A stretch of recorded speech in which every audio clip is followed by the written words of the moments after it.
Welcome back, everyone, to Seaweed Brain, a Percy Jackson podcast. For the next several weeks, we're going to be Seaweed Brain, a Nico D'Angelo Adventures podcast. We are beginning our coverage of The Court of the Dead by Rick Riordan and Mark Oshiro today with chapters 1 through 4 and a brand new guest, so stick around. Welcome back, everybody. My name is Erica, joined as always by my co-host, Carter. What's up, Carter? Hi. How excited are we for the book we have arguably been begging for since we started podcasting? Oh, it's going to be a great time. There's a log line to get excited about, and then what we got in these chapters as far as setting the groundwork is this literally is the book that we've been waiting for years. Yeah. Doesn't it feel good to be right? Yes! Do you feel vindicated? Yes! That the Walt Disney Corporation would publish obviously somebody else's very different specialized rendition of the log line of something that we've been talking about for quite some time. And as the Disney Corporation once said, you are the one you've been waiting for all of your life. We have a special guest, brand new to being on the podcast, but a longtime friend of the pod. It's Vic here. Hi, Vic. Ayo. Vic comes to us from Patreon. Vic is a loyal supporter of this podcast and simply asked if she could come on, and I said, duh. Vic, tell us about your relationship to Nico D'Angelo and his adventures. Okay, so not to be different, but I actually have no special relationship with Nico D'Angelo. You're like, I hate that little gay boy. No, I don't, okay? I was reflecting on this, okay? And I don't think that there is a single character in the whole PGO extended universe that I have a very specific special relationship with. Except Leo Valdez when I was 16, but we don't need to get into that right now. But Nico D'Angelo is my brother Nico's favorite character. So because I love my brother by transitive property, I also love Nico. So we'll leave it at that. Wait, because you said we don't need to get into it. I just need to ask one follow-up question. Do you no longer have the same feelings about Leo that you used to? No, I don't. I think rereading the books as an adult, I was like, oh, this is really interesting. Okay, but it's this whole thing is it's the whole Latino representation of it all, okay? I'm Latina, and when I actually have a notes in my phone that's fictional characters that I'm in love with, and there's a very specific trend, and if it overlaps between funny boy and Latino, it's 15 heart eyes everywhere. So I think seeing Leo Valdez, I was like, he speaks Spanish, and he's funny, and I can introduce him to my family, and he's a fictional character, but we don't need to talk about that right now. I just really like that's, everyone's experiences are different, because that was your reaction to Leo Valdez, and our reaction to Frank Zhang was extreme, irredeemable hatred. Yeah, I mean, I didn't necessarily have any sort of very deep critical thinking skills with regards to the Percy Jackson books. They've always been a piece of enjoyment for me, and it is now, as a full human adult that I can, look back on them with a critical eye. I'm actually, I'm going to take it back, because our reaction to Frank Zhang was negative, but you know what? Our reaction to Ethan Nakamura, standing by him for life. And he was the first, actually. So maybe we are all the same. Yeah. Maybe, we'll see. Okay, Nico Ambivalent, what did you think of The Sun and the Star? TBH, the first time that I read Sun and the Star, I didn't dislike it, but I was like, oh, this is different. This is definitely different, and I think that I can appreciate it for what it is. And then TBH, it wasn't until I listened to y'all's episodes, absolutely exalting, The Sun and the Star, where I was like, oh my god, I literally get it now. And I re-listened to it this past weekend in prep for this book, and I was like, this is lovely. So to me, Sun and the Star, I can pull out my soapbox, but in short, you have to think about that book in a vacuum and not compare it to the rest of the Riordan verse for any number of reasons, and you have to evaluate it for what it is. And I think that for what it is, the project that it sets out to accomplish, it does it really well. I'm enjoying the level of emotional intelligence that exists in the Percy Jackson universe now. So that's how I feel. Speaking of The Sun and the Star, Carter, can you give us a refresher on what that book was about as we head into the next Nico D'Angelo adventure? Yes, I think shortest possible summary, The Sun and the Star was basically Frozen 2, but also Orpheus. Slightly more detailed, we have Nico answering the call of Bob from the pits of Tartarus. He is going to go venture back through to try to find and rescue Bob, who you might remember as also Iapetus, the Titan who we first met with the Sword of Hades mini short story way back in like 2008. We saw him again in House of Hades, reformed Titan who is helping Percy and Annabeth make their way through Tartarus, wants to see the stars, does not make it out with them. Bob is down there, sending out a distressed call that we think is a trap. Nico and Will venture down to try to find him and rescue him. Hijinks ensue. We interact with a lot of fun characters, the troglodytes, Gorgyra, Persephone, who gives us this like very fascinating like treatise on, depending on your perspective, like bisexuality or interracial dating. Why not both? Why not both? Small Bob is also there. It turns out that the call from Bob was a trap, while also certainly being real. Like, it was a legitimate call for help that was also being amplified and set up as a trap by Nyx, the primordial spirit of the night, who is the big bad of this book and fundamentally is opposed to change. She's trying to prevent Bob from being Bob and trying to force him to be Iapetus. And similarly is trying to stop Nico from recovering and enjoying his life and experiencing personal growth. There's a confrontation about this. Nyx's children turn against her. We make her escape. Bob is, in fact, rescued. And when we end that book, Bob is headed west. Nico and Will have learned many things, had many epiphanies, are in a stronger relationship. There's like a little Piper section. I'm trying to think if I forgot anything here. Cocoa Puffs? Cocoa Puffs. Yes, that's very important. Hello, for what we're doing in this book. Part of Nyx's trap for Nico is these Keiko demons, these spirits that she creates that are physical manifestations of his different negative emotions, traumas, etc. It's a little bit vague as a concept, and now we're meeting more of them individually, and I think that negative emotionality is maybe a little more precise than past traumas. Like, one of them is loneliness, one of them is anger. You get the sense, but they're cute. They're referred to as the Cocoa Puffs. Nico chooses at the end of this book not to kill them or to command them or whatever, but to instead release them free, and they just follow him out of the underworld. And he is learning to have a new relationship with this externalized, giblified? I don't know what the verb is. Miyazaki-ified? Yeah, with these adorable but still dangerous, maybe, and harmful external manifestations of his difficult emotional states and experiences. Absolutely. It was a exercise in behavioral family systems therapy, in separating your emotions from yourself, seeing them as external to yourself, especially in Nico's processing of his PTSD, which is also what the book was about. Yes. Going back through his different memories, stringing that together and learning that it's how to process and live with his demons literally as a part of himself, but also external from himself. So like Carter said, we learned about how change is a good thing and we have to change, and we can never be still forever, which is why the Court of the Dead book tour was about charging Mark and Rick for changing, which was a fun framing device. And now, as we go into the Court of the Dead, we are going to, as a good sequel should, face like the ramifications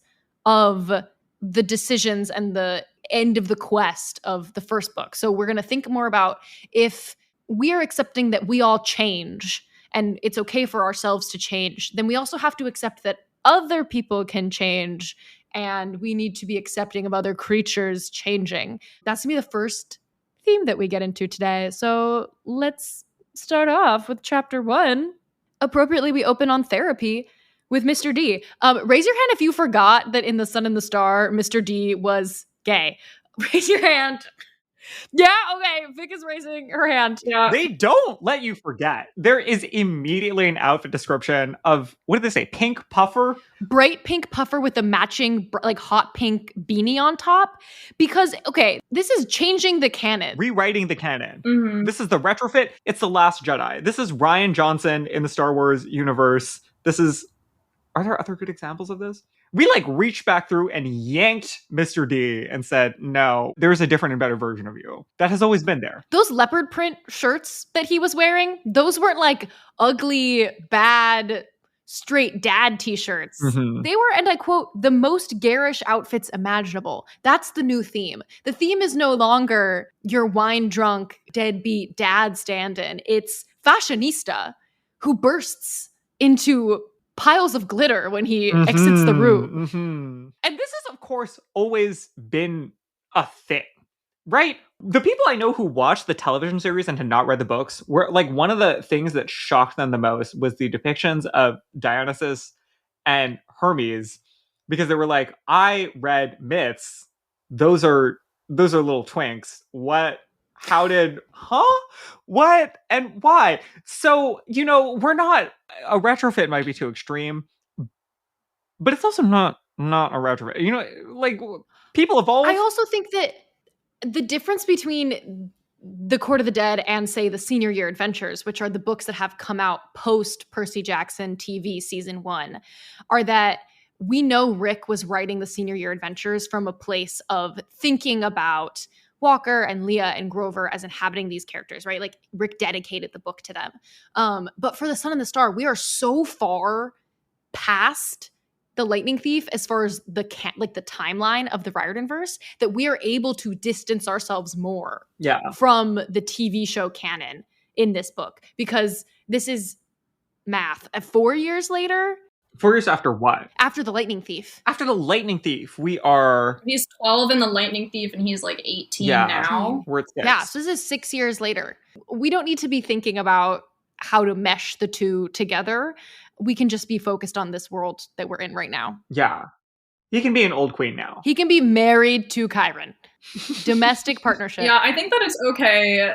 I think it's okay to be different. I think it's okay to change. I think that this character's personality was not essential to the series, and that changing it slightly for this book does not break the universe. So it's okay to change. It's going to be my repetitive theme throughout.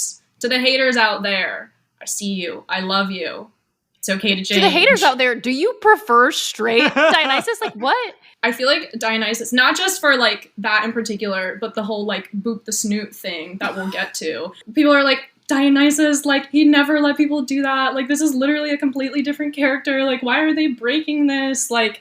It's fine. Just let them have fun. These books are supposed to be fun. They're supposed to be fun. I do also think that the note here is right, that if we are to accept this headcanon of... I shouldn't even say headcanon.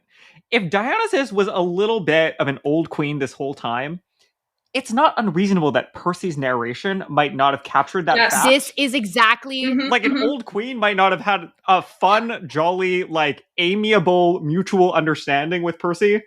I completely agree. That you think that Dionysus doesn't have a different relationship with Nico and Will than he had with Percy, If Percy walked into my camp, I would be like, okay, cool it. Calm down. Peter Johnson, is it? You need to take a bite out of that ego. And if Nico and Will were my eldest, which they are in this book, the demigods with the most experience, right hand, teacher's assistants, I would be doing therapy with them. I would be having office hours. I would be hanging out and making them tea. Mm-hmm. Yes, he is the emotional support English teacher, band teacher, choir teacher, whatever you need to insert here. I had all 3. And to Percy, he was the rolling your eyes English teacher. Sit down, shut up, pay attention in class. There's different relationships here, can be differently reflected through the narration. I think that we can also, plausibly understand that maybe Dionysus also is showing some different colors in the light of how things have changed at camp. I feel in The Sun and the Star, we got, this whole flashback scene about oh my gosh, Nico, your coming out made so many other people feel comfortable to come out. Are we understanding that nobody was out at Camp Half-Blood before? Anyways, side note. But I feel we can also, we can pick at that, we can say, oh, maybe Dionysus also has been reclaiming and maybe pulling from the fashion. Who's to say that between 2005 and 2025, the fashion that Rick is writing for Dionysus, basing it off of a different level is not different, Absolutely. Yeah. It's the new era for the puffer. Puffers are in, especially in New York. Another update we get in the lore and the world building in chapter 1 is about the abilities of the Keiko demons. We know now that when the Cocoa Puffs brush up against Nico or other people, they conjure memories of times that those feelings were present. So if loneliness brushes up against Nico, he thinks about being trapped in the jar. They also, like Carter said earlier, they have specific names based on they're like the 7 dwarfs at this point. We've got loneliness, we've got anger, defiance, resentment. Where's Doc? Where we have is medical knowledge. The Kago demon named Doc? Actually, it's a flashback to your medical trauma. Yeah, flashback. TBT. When I read this little lore update, I was reminded of when Mark came on the podcast to talk about the Sun and the Star, and we asked about what each colored tab meant in their books, because they had posted a photo of all of their Percy Jackson books with tabs to track Nico's progress. And I think Mark said the color pink or something was for anything that could deal massive damage to Nico. And I was thinking that those notes probably came in handy for writing all of these Keiko demon sequences when we need something that's going to have loneliness, massive damage, or depression, massive damage, or something that Mark can flip back through those tabs and be like, oh, this one thing that happened to Nico was really terrible. And then we get the second big theme of this book, which is interestingly juxtaposed with the idea of change, the idea of being still, which I think is so interesting, staying put and being present at the same time as we are accepting change within ourselves and within others. This is on page 4. During the therapy session, Nico says, "It's just so new for me, learning to breathe, being still, and all that. We haven't had a single quest or conflict in months." What did you guys think of that idea of taking stillness at the same time as constant change? I feel like this is one of the reasons why I said I really like the level of emotional intelligence that is being brought to the Riordanverse, because I feel like it is very important for people that are the target age for these books to, and not, to read these things and deeply understand them and have them told to them. I feel like for myself, I underlined with 2 lines, the line that Mr. D says to Nico. He says, "There's nothing wrong with slowing down." And I feel like that reminds me of another quote, which I try to tell myself all the time, which is that productivity does not define your worth and that resting is productive. And I think that nowadays, especially, that is a lesson that people need to have yelled in their faces. Resting is productivity. And how many things you accomplish during a day does not define your mental well-being. It does not define your worth. And so you need to attune with yourself to the world around you. Yeah. And I think that's something that Nico is learning to do. I really like the lesson here. I think it's really fantastic. Absolutely. Shout out to locking in. You will not catch me locking in a day in my life. Absolutely not. If anything, I am locked out. I don't want to be locked in. I want to be staring at the butterfly out the window. Everyone, lock-in culture is dangerous and a myth. I just want to echo that. I think it is interesting, and it feels not inevitable that we're getting this juxtaposition of presentism and stability being implied here. That almost meditative, giving your full attention to a moment is being almost equated with putting down roots and I guess stepping away from drama, conflict, external demands. I have to be honest, I'm not 100% sure at this point. It feels like we're seeing the sketches of how this narrative is going to weave together another part of post-traumatic recovery. That's what I was going to say. Life. That if the first book is understanding we have PTSD and kind of going back through the past, the next step in treating PTSD is learning how to be present. How do you combat a panic attack? You name, 10 things that are around you in the moment. Figuring out how to be in the present and not stuck in those memories is the logical step in Nico's actual therapy. So it makes sense that that is what this second book is about. Literally living with the Kako demons, if they at any moment, just by simply touching him, will bring these memories to the surface, uncontrollably. If before he was able to push them down, he now has no ability to do so. And so he needs to be able to adapt to that and live with it. And so it, in a way, almost like the actual representation of like, you can't control when you have like, you know, PTSD or you're thinking back on like terrible things that have happened. You need to be able to like anticipate the fact that that's going to happen to you and then pivot, like be ready to pivot, like outsmart your brain, you know? Mm-hmm. Yeah. After therapy, we go to say hi to Will, who is doing archery with Juniper. And personal question, where's Grover right now? Where did Grover go at the end of the Trials of Apollo? Why is Juniper at Camp Half-Blood? Is Grover also at Camp Half-Blood? I thought that Grover was in Northern California. Why is Juniper such good friends with them? Southern. I don't know. Definitely Southern, right? That's what Like, I wasn't thought. wait, They were in SoCal, right? They were like Joshua Tree, maze right? and the Trials of Apollo 11. Where is Grover at the end of the Tower of Nero? at the house, at Meg's house or something. In New like York. around there. Okay, so bringing Grover was in New York, wildlife. technically. No, Meg's house in SoCal. In SoCal, the one that the dad built. Yeah, the one with the name. You know, where all the plants live. That's like a big greenhouse Right. now. Not the titular. And like maybe we're attracted to one of the trees. Yes. Yeah, Yes. mhm. Not the titular. Because it's okay to be attracted to dryads in the series now. That's something we've established, Lavinia. Wait, guys, Lavinia's not in this set of chapters yet, but I'm so excited to see her again. That's for next week. Okay, yeah, so where's Grover and why is Juniper at Camp Half-Blood? That's my only question here. She lives here. She's a bush. She can't just go. I thought she was wherever Grover was. No, her roots are planted, and she can only travel a certain distance away from her bush unless she has like a piece of like her bush Right. with her. But I feel like only they've for done short that periods before, of right? Like time. that, like little Yeah. cutting of her. Yeah. They did that in the bush. Senior Year Adventures. Yeah, But they can't have the cutting in like California. Oh, okay. That's So a they're little long bit- distance. That's like not egregious. for like a permanent time. Yeah, They're bi-coastal long distance. I don't know. Unsustainable. We do have to make a brief note here that Juniper does show up. She's with Will, and Nico is a little bit upset about it. It's a flash, but I think we have to put a flag That's my down. emotionally unstable boy. You can say Nico's all well adjusted after one book of therapy. No, he still gets extreme jealousy from one moment of seeing his boyfriend talking to his bisexual boyfriend talking to a tree. Yes, Yeah. yes. Okay, but real question.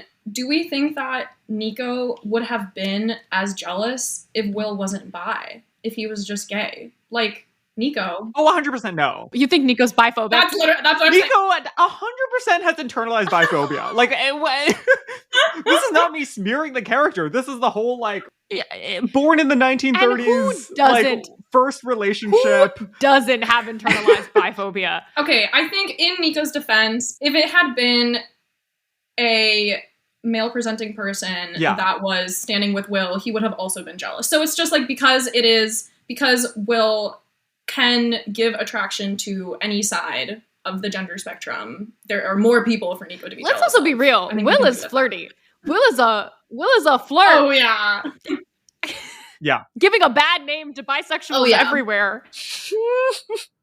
not too much. We're gonna see some more of that later. Will's such a character. I've been thinking a lot about how Will is very similar to my boyfriend. I see a lot of him in Will. I don't know how to feel about that. You have a bisexual chaos boyfriend, Vic?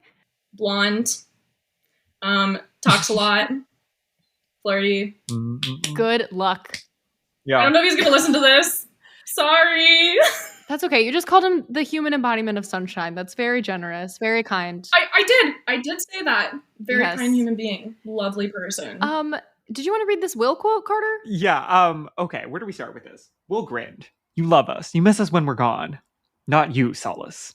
Mr. D shot back. Never you. Not once. Not ever. Will booped him on the nose. You're so cute when you pretend to hate us. Okay. This quote has angered people all over the internet. Cough, cough, cough. Reddit. I'm talking about you.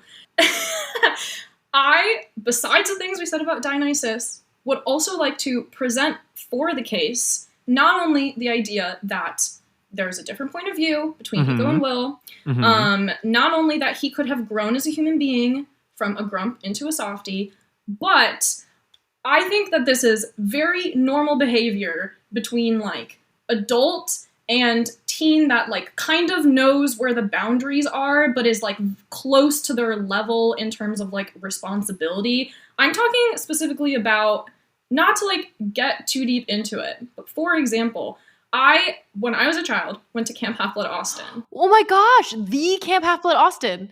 Yes, I did. It was one of the most phenomenal experiences of my life. But, for example, when I was there, we had Dionysus and was like, you could interact with him, and like, he was literally the personality. And it was fantastic. It was so immersive. It was so much fun. But because it's literal children, like, that is exactly the behavior, especially the teens, that they would go. They'd like go up and they'd pick, and they knew like where they could poke and where they had to step away.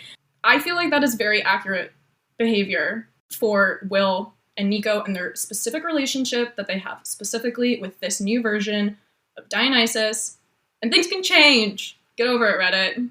Are people upset that he didn't like murder them as punishment? Oh, or yeah. Something? Like, yeah, they're like, oh, why didn't he like destroy him? Like, why did Will think that he could do that? I'm speaking for all of Reddit right now, actually. Does Reddit not understand having a gay son?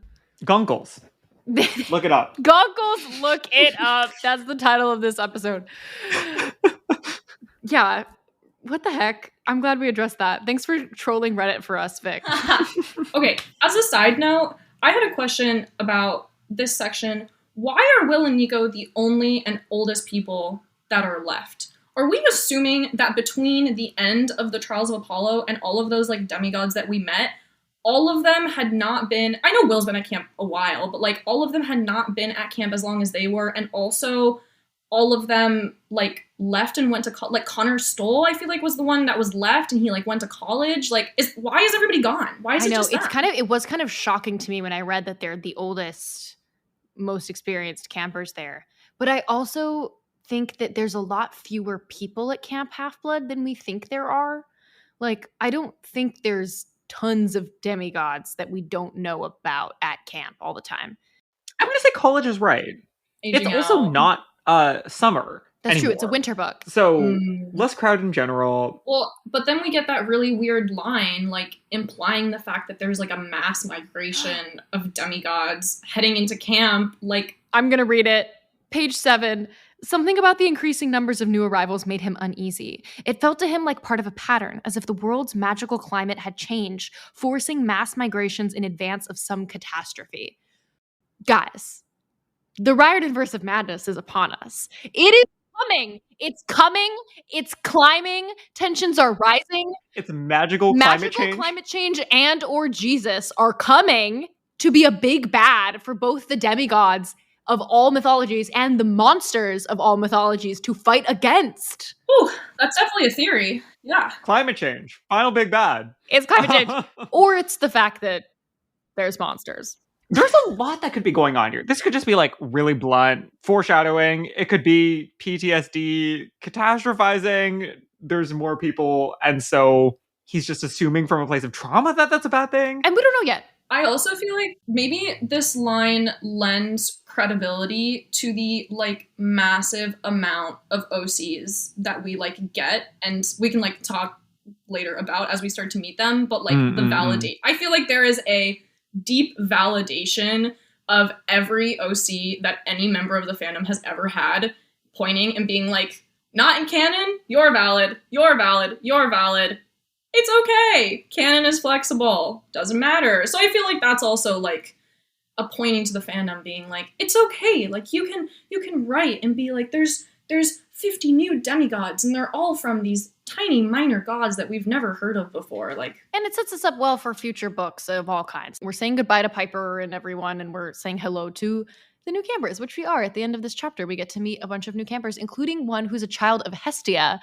To which somebody aptly says, I didn't know Hestia had kids. Neither did I. But super fun. This is fun. Again, I feel like have been asking, and many of our guests have been asking for years, like, where is the actual consequence of what takes place in The Last Olympian, with Percy asking the gods to, first of all, claim their children, and second of all, give the children of minor gods a place at Camp Half-Blood. We've been like, where is the actual consequence of that? And here it is. These kids showing up from gods we've never heard of. Olu is our child of Hestia. Yeah. And then we get interrupted at dinner because Hazel comes in with an Iris message. So we finally get to see Hazel, who we didn't get to see in The Sun and the Star. Yeah, I will say that Reddit was up in arms about the Hestia situation as well. And it's okay. It's just Rick. It's, you get a thing, but it's your OC is canon. Your OC is canon. If we did Athena, Like that's telling us we can do whatever. It's right? fine. Like, Just have fun. These books are about having fun. Rick has always been writing to have fun. His goal has never been to like build a Bible and stick to it, okay? Like his books are to have fun. He built this beautiful, wonderful sandbox, and now he's inviting other people to play in it. He's inviting the fans to play in it, and we're all just having fun, and it's okay.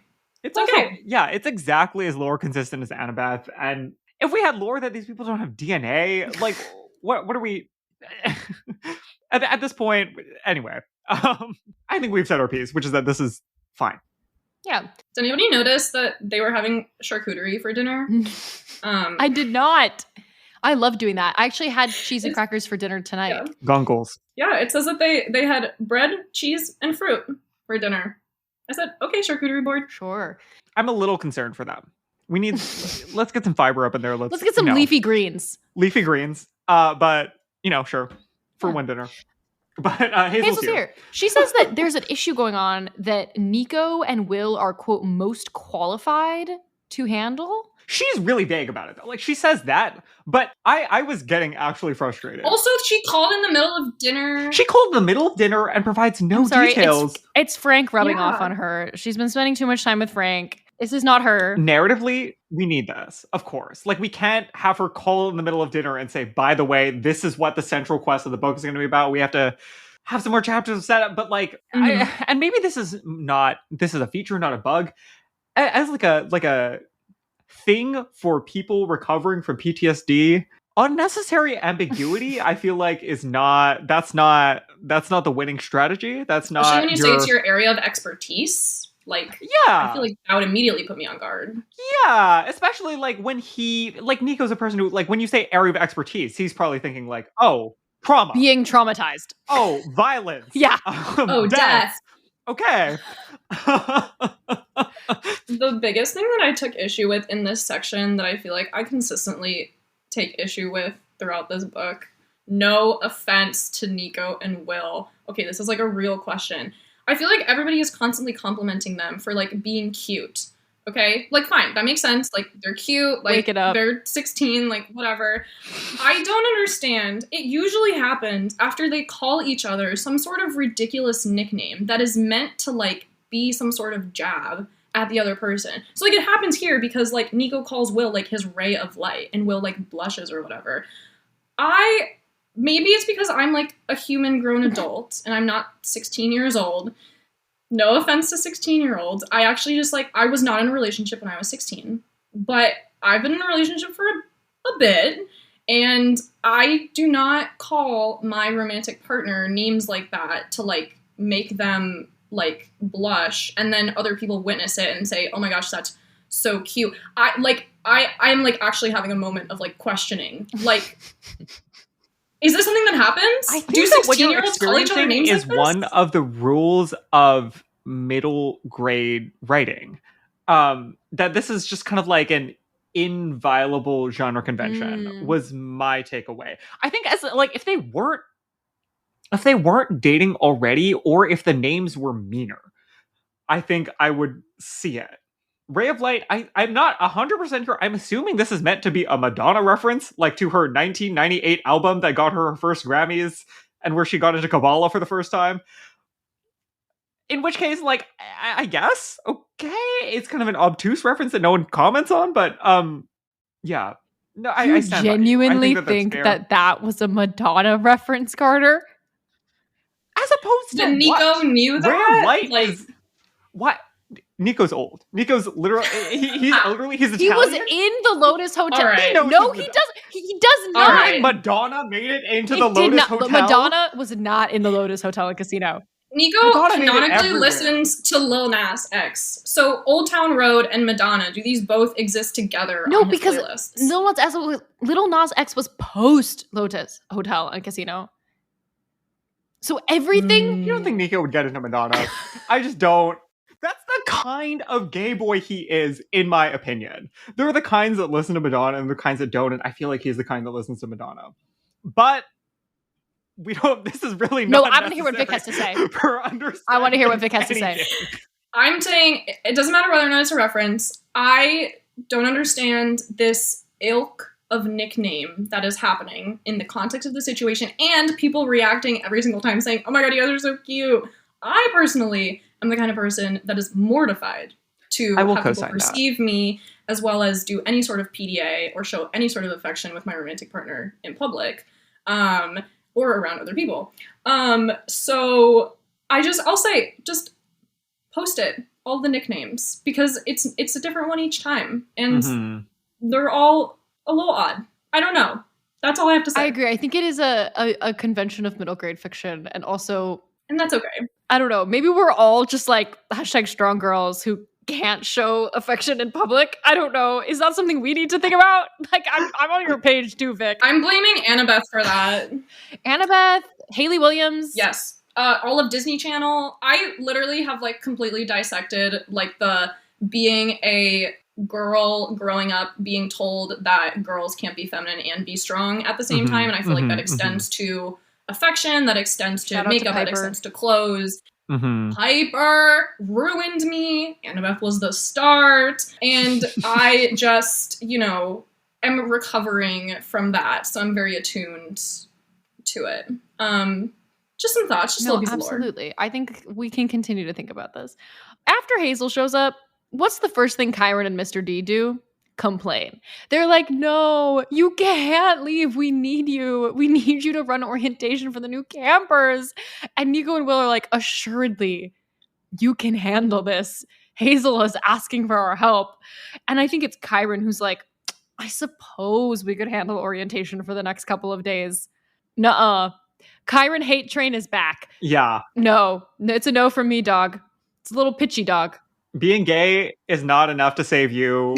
You also need to do your job. Like, is he being sarcastic? Is he like joking about it? Like, if we saw this like in front of us, I mean, it's not in text, but like if we saw this in front of us, like, is it Chiron like rolling his eyes and laughing like as he says this? Like, what is this? I think no, he genuinely can't do work. I think that I do think Camp Half-Blood is probably understaffed, but I don't think that the solution to that is making Nico and Will become employees. I mean, like, if they're there, like if they're just hanging out, sure, right, they can do a little mentoring. Not in place of going to help their sister. They're canceled. Yeah, Chiron has been canceled on this podcast from day one and will remain so until further notice. But we need to re-up it. Yeah, because listen, Chiron in the TV show was a lot better. So let's return back to book Chiron and say he's still canceled. But that's basically us getting permission. They're getting permission to leave. They're going home to pack a little bit. And we have a very just straight down the line conversation about PTSD. Where Will and Nico are just laying out symptoms, experiences, coping techniques, how this is going to interface with the story that we've been presented with. And specifically, this whole struggling to be present theme. Angle? Framing? Way of getting into PTSD is kind of core to the discussion that they're having. Quote on page 22, Nico wondered if he was going to feel this on edge, this vigilant for the rest of his life. There had to come a time when he could simply relax and learn to enjoy relaxing, right? I just want to say that Will calls Nico Lord of Darkness in this section. Where's the nickname again? Yeah, we should start a tally. We should start. That's good. This is episode 1. We should start a tally. I really like this section. This is one of the sections that I read and I was like, I'm so glad that this book is being put in front of people, and this book is so emotionally intelligent. I also really like how in this section, this depicts, I feel like, a very healthy relationship. Like someone that will call you out on your BS. Yeah. Someone that's like, I see through you. I underlined the line that said, Will was a little too good at cutting through Nico's posturing or his attempts to avoid the truth. I underlined that and then I wrote my boyfriend's name to it. But yeah, I feel like that was a very good depiction of like a healthy relationship, a way to like help somebody, like to give them the space to maybe call them out of like the headspace that they're in and be like, hey, did you notice that like you're kind of away right now? Hey, just checking in with you. As Lucy Dacus once said, I can't hide from you like I hide from myself. Yeah. And it's not free of tension. Like there are some moments in this where you can see Nico getting a little bit a little testy, a little like, you didn't have to clock me that hard, but he did. But he did have to get clocked that hard. And that's how you learn, that's how you grow. Specifically, I'm thinking about this line from Will. where he says, "Would you wish this were a quest?" That's kind of a like a whoa. Okay. That's a line in the sand. That's something for us all to think about. Something for the reader too. I'm going to posit this to the reader also. If you at any point are thinking like, "Oh, we're too in our feelings, we're having too many theoretical discussions," why? Would you wish this were a quest? For what reason? What do you have going on or not going on that means that we can't sit and be present and enjoy our rich thoughts and philosophies about many things? We're going to take a quick break and then we'll come back for chapter 3. Finish training for the day? Time to fight post-workout fatigue with Core Power Protein Shakes. They're packed with 26 grams of high-quality protein to build muscle and electrolytes to help hydrate. The nutrition you need to help your body replenish, rebuild, and repair post-workout so you can power on to the next one. Champion your recovery with Core Power. Visit corepower.com to learn more. This episode is brought to you by Indeed. When your computer breaks, you don't wait for it to magically start working again. You fix the problem. So why wait to hire the people your company desperately needs? Use Indeed's sponsored jobs to hire top talent fast. And even better, you only pay for results. There's no need to wait. Speed up your hiring with a $75 sponsored job credit at Indeed.com/podcast. Terms and conditions apply. All right, chapter 3, we're saying goodbye to Mr. D and Chiron, and we're shadow traveling to Camp Jupiter. Very interesting line here. Quote, "One of these days you may enter the shadow world and not be able to get back." This is, I think, Chiron talking to Nico. I was thinking as I read this about how at the book tour event in Jersey, Mark said that there is a thread, the word was thread, in this book to be pulled on for a potential Nico book 3, which is not currently on the schedule, but that Mark and Rick have spoken about and like know what the plot would be. Specifically, I think that they said there was a thread at the end of the book that could be pulled on, but I do think that this is a great setup for a potential book 3, like Nico getting trapped in the shadow realm where we've never been. Mm-hmm. Yeah, we don't really know things about it metaphysically or really at all. Listen, can the shadow realm be the connector for the Riordan verse of madness? Is the shadow realm, like, instead of all of these mythologies existing in the same universe, are they existing in parallel universes? It's like Steven Universe reference when you go into the lion's mane. Yes. Yeah. Through the lion's mane, through the... We know, yes. Yeah. Portals. Yeah, we understand. I like that Nico received this warning and said, well, if I combust, I combust. I feel like that is the Percy Jackson Gen Z versus Harry Potter millennial, like, being staring death in the face thing. And, like, Harry Potter is like, oh my god, I'm literally gonna die. And Percy Jackson's like, well, if I die, I die. And Nico, if I combust, I combust. That is real. That's on Albert Camus. You know, like... And that's all I'm going to say. The government is literally shut down right now. Like, if we combust, we combust. I think that times are different. And this is where Mr. D notably bursts into a cloud of glitter. Highlight that in your books. I hope you all highlighted it the way I did.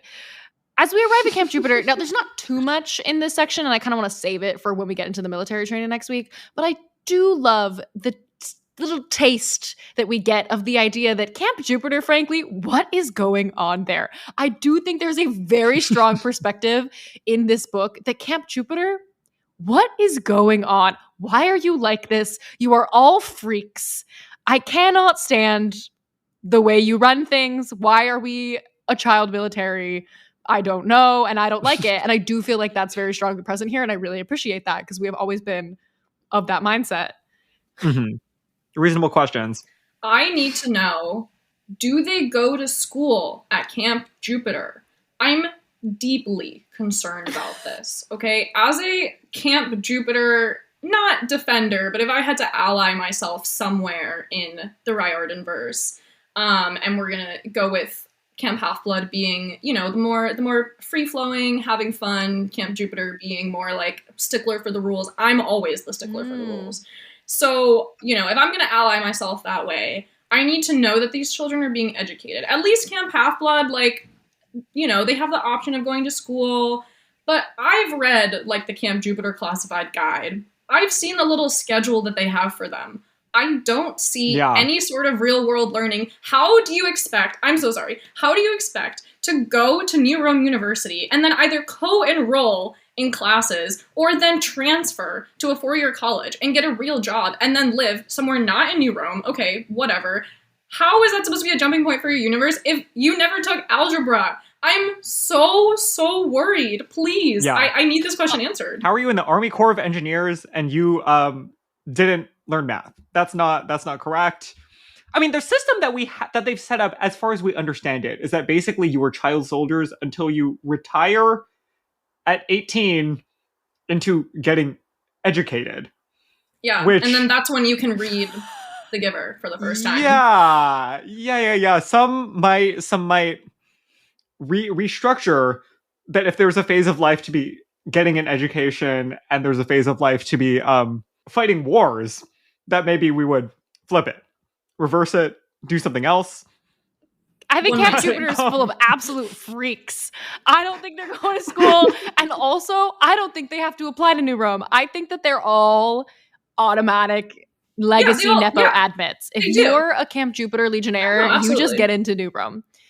But if you're from Camp Half-Blood, you have to apply. And they do talk specifically about legacy policies in this. Is New Rome University accredited? I must know. Is it on the College Board search website? Like, how do your credits transfer? The mist obscures it for sure. Almost certainly the mist obscures it. But it is, like, I think it's accredited, but I don't think that you can, like, search for it and apply for it. This is just so deeply upsetting. It probably, like, maybe Mills College is, like, actually New Rome University or something. You know, like, I feel like that would be the flavor of the Rowdenverse explanation. That it's like a small liberal arts college in the hills that no one's ever actually seen. Yeah. It's like another branch of, like, the consortium. It's actually just, like, part of the consortium. Yeah. You know who else is a little suspicious of Camp Jupiter? Will. Apparently you can't have snacks while you're on duty at Camp Jupiter. Will looks shocked and says, quote, "That's a weird rule." Absolutely, Will. Label it. But Nico, ever the diplomat, says, he means to say that your rules are different here, but we respect them. That wasn't giving diplomat to me. I was getting, this is the white boyfriend story part 2 for me. That's what I saw. The trogs, exactly. That's exactly what I was thinking about. I really like that line because I think it's an important line to have in your vocabulary for when you are faced with situations that are different and you don't necessarily understand them, which is exactly what that whole trog scene, white boyfriend, was.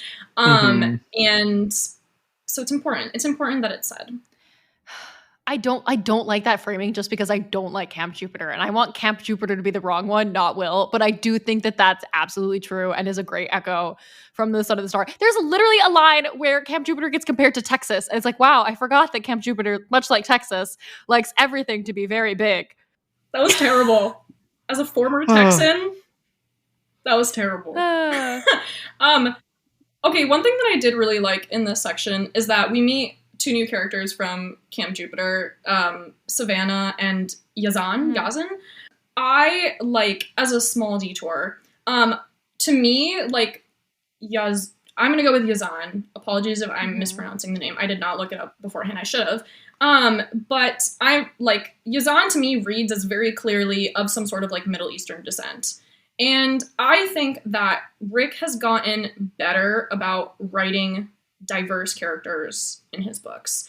I think that particularly, I think we saw it too with, like, Olu and Ananya being introduced earlier. I think he identifies them as diverse with their name, with the color of their skin, and the color of their hair. And I think that it is a new, like, step away from, we're getting, like, to be able to describe the physical characteristics of these characters and for you to understand that they are not white, them being compared to other things. Hazel's churro-colored hair, and Frank being a big sumo wrestler. And so I think that this is a new step forward for Rick, and I don't know if this is, like, Mark's influence as well in, like, how to write and communicate these characters. But I really appreciated it.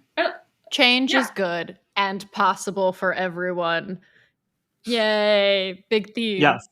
We're also going to hit again on our second theme. We're going to say change is the first theme, and the second theme heretofore is stillness, being present. rootedness. And this is on the bottom of page 31 as we're talking about looking out at New Rome and the Valley of Camp Jupiter. Nico's friend Tyson the Cyclops ran a bookstore with his girlfriend, Ella the Harpy. Percy Jackson and Annabeth Chase would be attending classes at New Rome University. The idea warmed Nico's heart, but it also made him feel a little wistful. The Romans did one thing very well. They planned. The Valley wasn't just a training camp. It offered a home for life to anyone who graduated from the Legion. Demigods could live here forever, follow their dreams, get married, raise a family, whatever they wished, all in relative safety. It was the ultimate lesson in being present, Nico thought, staying put, living life. All those things Mr. D had been trying to teach him. Maybe that's why the place made him feel so uncomfortable. Or it could be the child army. I don't know. This is, I think, both interesting, but also an uncomfortable conflation of things that really would, at a first passing glance, appear to go together and maybe don't. Like, the child army thing is kind of like an extreme version of this, but more generally, I think the idea that being present in a given moment and not being too rooted in the past or the future would go along with a heavily ordered, planned, rule-based society with detailed scheduling. I'm not sure I'm following there. And that the militarism is, like, obviously the biggest first piece that we'd want to pull out from that, but more generally that, like, I don't know. Like, I don't know. When I was reading this, I was a little bit like, okay, I'm not sure that I'm 100% keyed into our mental health journey at this exact moment on this page. When I think of presentness, I feel like you can like go for a walk through the woods and not know where you are and be very present. You can, I don't know, that yeah. No, we're gonna keep. I have the same thought. I think it's interesting why this book had to be set at Camp Jupiter is sort of a question I have in my head that I'm eager to see answered as we keep reading. I think it's such an interesting place to introduce being an outsider because Camp Half-Blood feels like such a place that's welcoming of outsiders. It makes sense that you would want to position the Mythics to land at Camp Jupiter, and also Camp Jupiter is where Hazel is. But beyond that, I don't know if we're associating some other kind of like, is it because New Rome is in Camp Jupiter that and we're talking about like building a life, and Camp Half-Blood unfortunately doesn't offer a life for adults. Like, we're going to see that, I think, disentangle and settle itself as we keep reading, but flagged for sure. I mean, it really says something that the place where adults can safely live life is because they have done their dues in the child army that protects them. Yeah, I don't know. I feel like they're basically being like, that's why Camp Half-Blood doesn't work, is because they're too wishy-washy. I mean, I feel like that's the in a nice term, I feel like that's the division between Camp Half-Blood and Camp Jupiter, is like the level of organization that exists at them.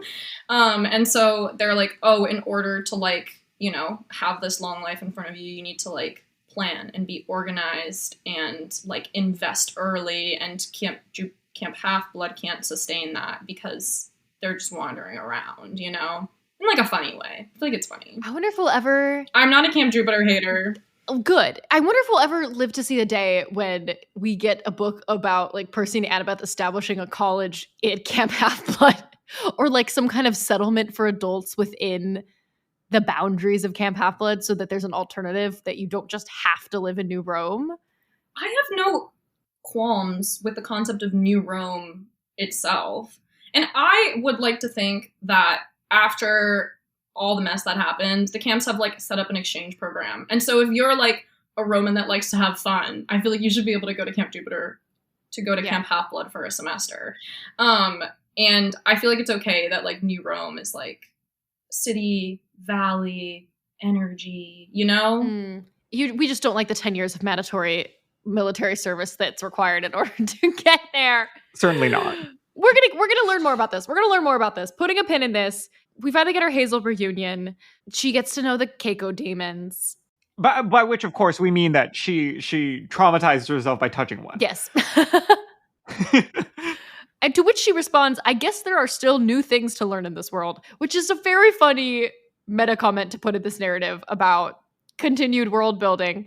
She continues to be a little bit ambiguous as we like go towards finally meeting, the reason why we're here. Yeah. But we're specifically going to the 5th cohort, which I think is important and a good, again, nod to maybe why this book is best set at Camp Jupiter, because the 5th cohort is specifically a place where outsiders go, outsiders who have to prove themselves. And this is where Hazel is hiding. Asterion. Camera, hands up. Yes, literal pan Reveal to Asterion, the Minotaur. Personally, delighted. Again, we mentioned this last week during our book tour recap, but can you believe that we spent all summer reading adaptations of the Odyssey and then did a whole episode about the woke adaptations of the Odyssey we wanted to see, where you wokeified certain monsters, and basically all of our pitches were, what if they were nice and also gay and also sisters? And that is literally exactly what's going on here. Yeah. The wavelengths are synced. It's the Minotaur, but he's nice and he's gay, and he likes to knit. Is he gay? I don't know. He's not. He likes to knit, and the voice. His phrasing, his sentence structures, I think, invite that reading. Let me maybe say opinion. Fruity. He's fruity for sure. Fruity. He's a wiggle of a man. Little wiggle. A friend of mine who shall remain nameless, who is like pansexual female married to a man, recently described her husband to me as being, quote unquote, a wiggle of a man, and it has since entered my vocabulary. Absolute. That's an amazing coinage. Wow. Absolute wiggle of a man is the Minotaur. I really like in this section that we get a really great showpiece of Rick and Mark's writing, whereas in this very quick snippet of a scene, they're able to very quickly characterize and give you a particular idea as to not only like literally describing what Asterion looks like, but also what kind of person they are. The fact that they're able to do that in a page speaks volumes as to like what gets put on the page and what gets cut. And I was just very impressed by it. Oh yeah, the characterization, as always, is so strong. We learned that like Asterion wants to go by Asterion. That is his name. That's how he wants to be referred. He has like really no ill feelings towards Percy Jackson, because at the time Asterion was like taking orders and Percy had to kill him. But he does have really hard feelings towards Theseus, which I really, really, really, really, really enjoyed. Continuing all of our work in the first Percy Jackson series, that the Greek heroes, they were bad, they were rude, mean, evil people. Asterion refers to Theseus as a nightmare of a human who killed him by accident. This is news. That's not in the canon. There are several things that could be described as tweaks of the canon, but are all things that could equally be described to singular perspective tellings of the story that are not from the Minotaur. Things about whether or not the Minotaur actually has a taste for human flesh. I guess we could believe that he didn't. Yeah, if you enjoyed this alternate take on the Minotaur story, it very heavily reminded me of the TV series Chaos, and their take on the Minotaur story. That is all that I will say about that, but I highly recommend it and how they handled that entire situation. It's very interesting to see a different perspective here, and the fact that, you know, stories, depending on who the person that they are coming from, will inherently be different. Yes. I feel like this was also, in this moment, one of the... I found cheekier and therefore, like, funnier, easier to go down, bold, unabashed trans ideology just shoving down you with the, like, dead naming commentary, and also this comment that we get about not being referred to as monsters, saying we prefer to be referred to as mythics, which is a more precise, descriptive, less culturally loaded, historically valenced term. Why not? Like, and it's so, like, on the nose, but also I think that there's such a... that we have just the right amount of pretense and just the right amount of wit to make it okay for this to be so direct, because it's also a little bit sassy, a little bit mean, a little bit catty in a way that works for the story, but is also didactic. Like, really doesn't give you any wiggle room in this. I have to say, like, literally, in the very brief interaction that I had with Mark and Rick before the book tour, they were both like, we wrote this book 2 years ago and it is now so on the nose, like maybe like too on the nose, you know, to like many things. And also what I had only read the first couple chapters, but I was like, oh yeah, we gotta call the monsters mythics now, you know. And Rick was like, well, some of the monsters prefer to be called monsters, you know. It's really about what each individual person wants to be referred to as. You have to listen and pay attention. And I was like, you're so right. You're so right. Yeah, I think this book is single-handedly leading the charge for the woke war. Not the war on woke. This book is responsible for the counter movement to the war. The on defensive woke movement. It's absolutely ridiculous.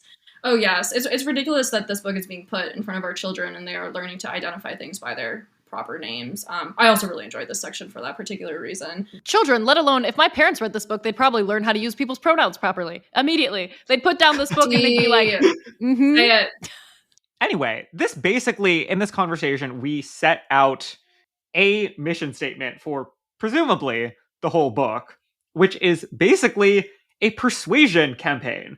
We are going to be going around, Nico and Will, to talk to the folks at Camp Jupiter and New Rome and to say, hey, be chill. Let's all hang out together and don't kill or maim or exile Asterion and other mythics who it's alluded to are also like around and are maybe going to be a part of this in some other capacity. Yeah, I enjoy the wording here where Nico is being asked to step into this role as a bridge between worlds. Yeah. It was very Legend of Korra, season 3-4, post the events that happened if you have not seen it. And I am confused as to Hazel's explanation. You're still the ambassador from Pluto and honorary member of the New Roman Senate. More convinced by you and Will survive Tartarus. But I feel like Nico was always an outcast when he was in New Rome, and it was like a begrudging respect that he was assigned. But it's okay. I'm subscribing to the stakes of this plot. I'm into it, I'm listening, and I'm here. I'm basing a lot of my understanding of Nico's relationship with Camp Jupiter off of Reyna saying we had one home, now we have two. That like somehow after the Blood of Olympus, he really is super chill in both places. And they really do like him in both places. That's what I'm going off of. Yeah, and that's it. I love to see the Minotaur being a fiber artist, you know?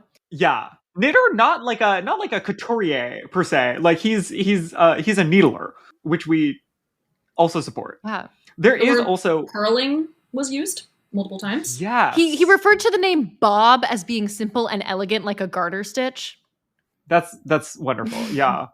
We should maybe flag really quickly before we wrap it. And in chapter 4, they explicitly gave us, okay, Percy and Annabeth aren't showing up, and we're gonna close the book on that one. And it's one line of Hazel basically saying, they're in school? Don't bother them. I think Annabeth wants you to know, don't bother them. Annabeth? And that's that. Hey. It being, don't you dare come and bother us from Annabeth is so perfect. Because, you know, Percy would be like, okay, yeah, sure, I'll help. But Annabeth being like, don't you think about it. Everyone's going to listen to Annabeth and no one's going to come near them. I'm okay with it. Move on, people. New characters. We can have fun with different people. It's okay. In conclusion, this is the book we've been waiting for all of our lives. And we're very happy about no quest, merely socio-political persuasion, lobbying, philosophy in San Francisco. Philosophy conversations at the Bay Area coffee shop about who is a person. Once again, did we accidentally write this? Did we put this book out into the world and then somehow Mark and Rick grasped it from the meme consciousness and then wrote it down? Quite possibly.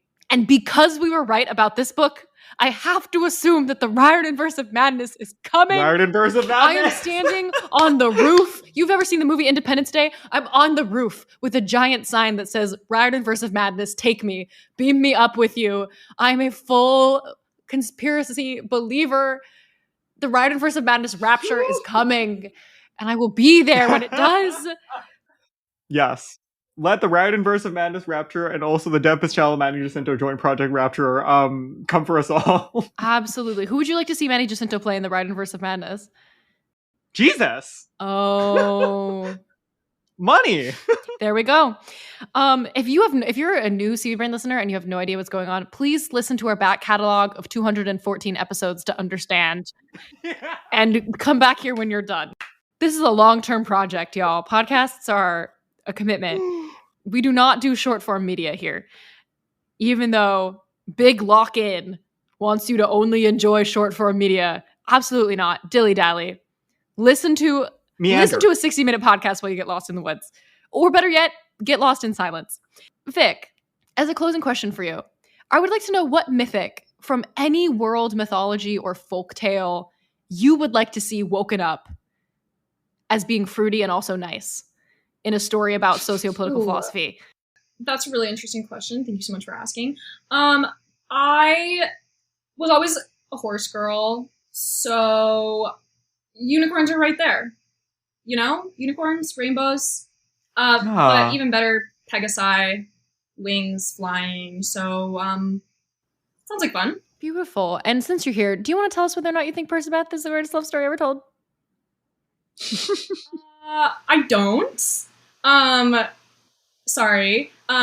If we're going to go with the definition of a story, I think that there are not enough elements extending as a through line through their relationship. I have more thoughts on this as like different dimensions I would like to see, but I am thinking of like a story of a relationship. Theirs is not the most compelling to me. As I said at the beginning, I was not particularly attached to any of the characters in this series, so maybe that's why I feel like that. And if I did have to pick two fictional characters that are the greatest love story of all time, it is, spoiler for Sisters Grimm, skip ahead, Sabrina and Puck.